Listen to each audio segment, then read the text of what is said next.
Un atelier de renforcement des capacités des coopératives et associations féminines sur les techniques de transformation et de conservation des produits agricoles s'est ouvert ce jeudi 30 juillet 2026 à l'hôtel Victoria Palace de Kalemi dans la province du Tanganyika. Organisé dans le cadre du programme de sécurité alimentaire et nutritionnelle PROSANA, cette formation se déroule jusqu'au 3 août 2026.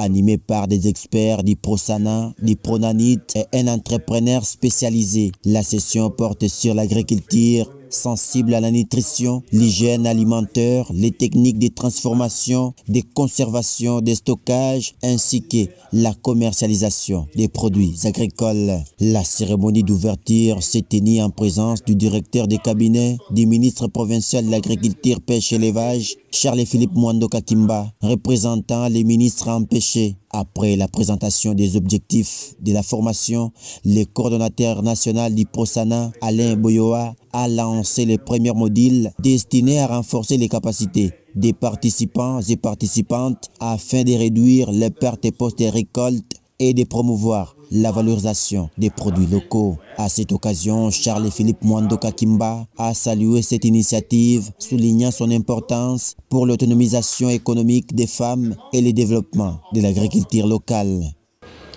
Il y a une satisfaction de notre part de voir qu'au niveau national, on se soucie aussi de ce qui se passe au niveau provincial et surtout que ça cadre avec la conservation des aliments et aussi l'hygiène des aliments. Ce que nous voulons est qu'ils apprennent vraiment ce qu'il y a à faire comme conservation et cuisson et que ça ne se limite pas seulement à eux.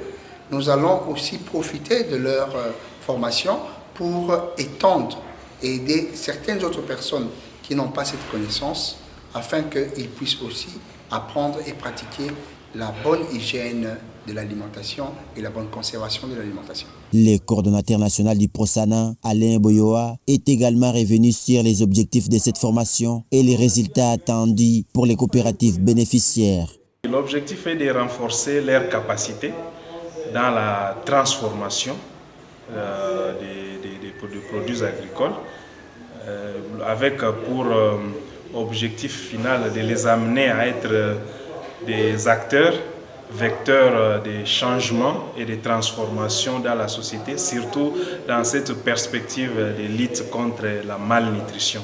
Parce que nous sommes dans une province qui affiche un fardeau de malnutrition qui est assez élevé et nous essayons un peu d'œuvrer dans cette dynamique-là pour essayer d'amener à un changement, surtout que ce sont des associations ou coopératives qui sont dans la production et voire même dans la transformation. Nous essayons un peu de les amener à acquérir des connaissances et des techniques. À travers cet atelier, les PROSANA ambitionnent de réduire les pertes post-récolte, améliorer la sécurité alimentaire et nutritionnelle, promouvoir la consommation des produits locaux et renforcer les opportunités économiques des femmes dans la province du Tanganyika.